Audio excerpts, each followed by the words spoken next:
नमस्कार साथियों, इस समय मैं पहुंचा हूं भदोही जिले के बहुचर्चित ब्लॉक डीग ब्लॉक में। यहां पर एक बैठक हुई और इस बैठक में क्या क्या ग्राम प्रधानों को बताया गया, आइए जानते हैं ग्राम प्रधानों की जुबानी। हमारे साथ यहाँ बनकट उपरवार गांव के ग्राम प्रधान, नवनिर्वाचित ग्राम प्रधान कह ले। इनकी पिछले बार भी हमने खबर दिखाई थी कि नायक फिल्म के हीरो अनिल कपूर की तरह अपने गाँव में कम समय में, अल्प समय में विकास कार्यों को बड़े तेजी से करा रहे हैं। तो आइए जानते हैं आज यहाँ पे क्यों बैठक हुई और इन लोगों को क्या मार्गदर्शन मिला। कैलाश जी बताएं, आज किस तरह की बैठक थी? धन्यवाद भाई विजय मिश्रा जी। आज जो यह हमारे ब्लॉक मुख्यालय पर बैठक हुई प्रधानों का, अधिकारियों का, मुख्य संचारी रोग नियंत्रण के संबंध में बड़ी व्यापक चर्चा हमारे बीडीओ साहब ने तथा ब्लॉक के चिकित्सा अधिकारी महोदय तथा जिले से आए हुए विशेषज्ञ डॉक्टरों के माध्यम से संचारी रोग बचाव के बड़ी ही व्यवस्थित और छोटी छोटी सावधानियों से बचने का सरल तरीका बताया गया। अगर हम सभी बताए नियमों का पालन करें तो निश्चित रूप से हमारा गांव स्वस्थ होगा, हमारा गांव स्वस्थ होगा, प्रदेश स्वस्थ होगा, राष्ट्र स्वस्थ होगा। यह सब सारी बात आज की मीटिंग में की गई।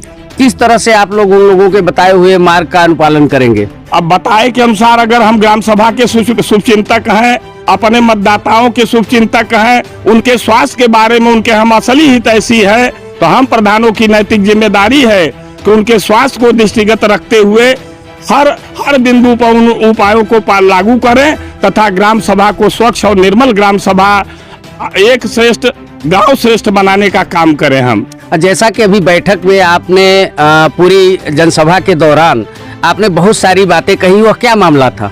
अब देखिए, जहां तक मामला का प्रश्न है, हमारे बीडीओ साहब तथा जिले के हमारे मुखिया जिलाधिकारी महोदय सौभाग्य से बड़े ही तेज तर्राक और पूरे प्रदेश में भदोही को नंबर 1 पर लाने का संकल्प लेने वाले जिलाधिकारी को सबसे मैं पहले प्रणाम करता हूं, अभिनंदन करता हूं ऐसे अधिकारी का जिन्होंने जिले को प्रथम स्थान बनाने का संकल्प लिया है। इसके लिए हम जिलाधिकारी महोदय को, बीडीओ साहब त्रिपाठी जी डी को हार्दिक अभिनंदन स्वागत करता हूं तथा हृदय से धन्यवाद देता हूं। इसके साथ ही साथ हमने बीडीओ साहब से वार्ता के दौरान यह ज्ञात हुआ है कि जो ग्राम सभाओं में मनरेगा अकाउंट है वो अच्छा अकाउंट है प्रधानों का। दुर्भाग्य से उसमें बीडीओ साहब ने बताया कि इसमें बहुत सारे काम किए जा सकते हैं, जितनी आपकी सामर्थ्य हो उतना आप काम कर सकते हैं। लेकिन आज तक जब हम 10 दिन के अंदर उसका अध्ययन किए नवनिर्वाचित होने के बाद, तो हमने पाया कि ग्राम सभाओं में, प्रत्येक ग्राम सभाओं में मनरेगा के तहत जो काम होता है उसमें जो मेरे गांव का जॉब कार्ड धारक व्यक्ति है वो काम तो जरूर करता है, लेकिन समय अनुसार उसका पेमेंट नहीं मिलता। दैनिक भोगी है, अगर एक दिन काम करता है दूसरे दिन उसका पेमेंट नहीं मिलता तो उसके चूल्हे में आग और सब्जी और भोजन नहीं बन सकता। ऐसे दृष्टि में हम बीडीओ साहब के माध्यम से अपनी आवाज जिलाधिकारी महोदय तक पहुंचाना चाहते हैं कि जो मनरेगा जॉब कार्ड धारक है उसको दैनिक वेतन उसका हफ्ते में मिले, ताकि उनको रोजगार मिले और देश में जो भूखमरी तेजी से फैल रहा है उससे बचाव किया जाए तथा हम अपने भाई को रोजगार भी दे सके।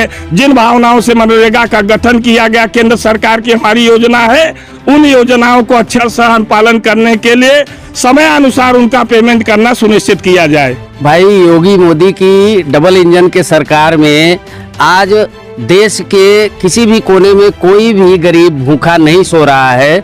हाँ, ये हो सकता है कि मनरेगा के पेमेंट को लेकर कुछ इश्यूज हों, उसको किस ढंग से आप लोग रिजॉल्व कराएंगे? धन्यवाद भाई साहब। सौभाग्य से केंद्र में हमारी सरकार है, प्रदेश में है। वास्तव में भूखमरी की समस्या बिल्कुल समाप्त हो चुका है, लेकिन जहां तक मनरेगा का प्रश्न है, आज भी शिकायतें मिलती हैं। हम काम के लिए प्रारंभ करना चाहते हैं, लेकिन हमारा जॉब कार्ड धारक ये कहता है प्रधान जी अभी हम पहले पिछले का काम किए हैं, हमारा पेमेंट नहीं हो पाया, किस आधार पर मैं काम करूं।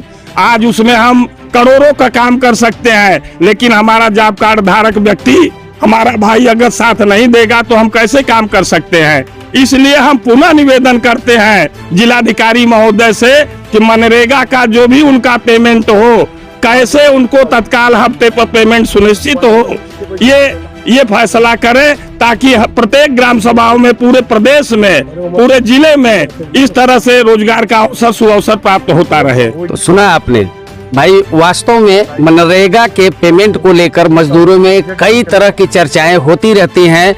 वो लोग बोलते हैं कि हमारा अभी तक पेमेंट नहीं हुआ, और मनरेगा के पेमेंट में जहां तक हमें जानकारी है कि ऑनलाइन उन लोगों का हाजिरी लगता है और हाजिरी लगने के बाद उनकी पेमेंट की जाती है। कभी कभी इशू आ जाता है, नेटवर्क नहीं रहता, उसके वजह से उनके हाजिरी नहीं लग पाते, मास्टर रोल सही तरीके से नहीं बन पाते, जिसकी वजह से उनके पेमेंट रुके होते हैं। लेकिन ऐसे में अधिकारियों को यह चाहिए कि कोई एक अपना कर्मचारी वहां भेजकर उनके हाजिरी को सुनिश्चित कराएं और फीड कराएं, ताकि उनके हक का पैसा कहीं अन्यत्र न जाए, उनके खाते में आए, ताकि वह उनकी सुविधा ले सके। क्या है लोक प्रतिनिधित्व का बात, आइए जानते हैं कैलाश जी की जुबानी। कैलाश जी, क्या है यह लोकतंत्र प्रतिनिधि अधिनियम हमारे संवैधानिक व्यवस्था में सुनिश्चित किया गया है, जिसमें यह तय किया गया है संविधान में कि हमारे देश में सबसे छोटे इकाई प्रधान से लेकर प्रधानमंत्री तक जो भी निर्वाचित किए जाते हैं, उनकी जो भी सुविधाएं हैं, चाहे उनका वेतन हो, चाहे उनका भत्ता हो,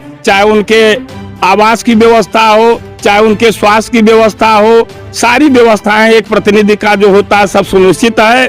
दुर्भाग्य से हमारे विधायक, सांसद, एमएलए, एमपी सारे लोगों की सारी व्यवस्थाएं सुनिश्चित की गई, लेकिन हम ऐसे भी कह लें कि हमारे प्रदेश का, देश का दुर्भाग्य है कि हमारे जो प्रधान निर्वाचित हुआ है, जबकि उसकी बहुत बड़ी जिम्मेदारी होती है, आज तक जैसे हमारे बड़े प्रतिनिधियों को सुविधा प्राप्त हुआ है, हमारे ग्राम प्रधान भाइयों को भी वह सुविधा प्राप्त हो, यही लोक जनप्रतिनिधि अधिनियम में है। और इसका अक्षर से अनुपालन किया जाना, क्रियान्वयन करना जाना सुनिश्चित माननीय जिलाधिकारी महोदय अविलंब सुनिश्चित करें, यही हम लोग अपेक्षा करते हैं। तो सुना आपने, वैसे भी प्रधानमंत्री नरेंद्र मोदी जी कहते हैं कि अगर गांव का विकास होगा तभी देश का विकास होगा, और देश के नव निर्माण के लिए इन सारी योजनाओं को गांव-गांव, गली-गली तक पहुंचाना चाहिए। वैसे भी देश के विकास में ग्राम प्रधानों की अहम भूमिका होती है। जिस तरह से देश के एक प्रधानमंत्री बैठे हैं, स्टेट के मुख्यमंत्री बैठे हैं, उसी तरह